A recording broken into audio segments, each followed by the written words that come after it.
Bonjour chers parents, j'espère que vous allez bien. À travers cette capsule, je vais vous partager 4 astuces pour éloigner vos enfants des mauvaises compagnies.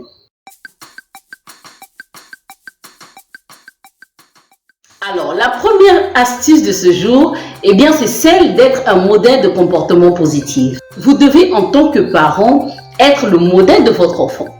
Plus votre enfant va vous voir vous comporter envers les autres de manière respectueuse et de manière responsable, plus il va agir ainsi. Et plus il voudra avoir des amis qui sont comme lui. Travaillez à être le modèle de comportement positif par excellence de votre enfant. La deuxième astuce, c'est d'encourager les activités extrascolaires. Comme je vous l'ai dit vendredi dernier, le but, ce n'est pas de priver vos enfants d'avoir des amis pour penser qu'ils seront à l'abri des amis de mauvaise compagnie.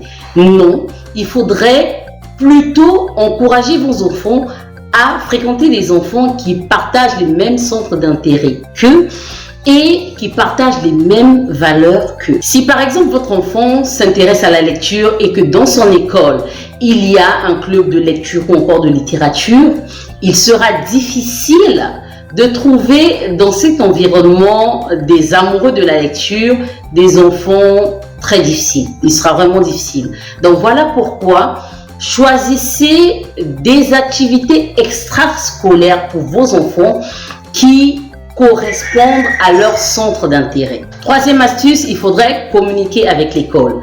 Il n'y a qu'en communiquant avec l'école que vous allez être informé des signes, des potentielles mauvaises influences à l'endroit de vos enfants.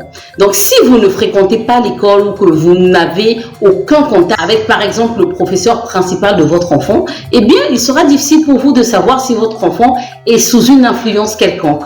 Donc, voilà pourquoi, en troisième lieu, il faudrait, en tant que parent, communiquer constamment avec l'école de vos enfants. Et enfin, il vous faudra définir le mauvais ami. Votre enfant ne sait pas ce que représente un mauvais ami, d'accord? Donc, dans votre conversation avec votre enfant, il faudrait que vous puissiez dire à votre enfant qui est pour vous un mauvais ami et expliquer à votre enfant pourquoi vous pensez que un enfant qui se comporte de X ou Y manière est un mauvais ami et aussi les conséquences qui peuvent être liées au fait de fréquenter ce dernier. Voilà ce que je voulais vous partager aujourd'hui. Rendez-vous vendredi prochain pour la suite de notre programme.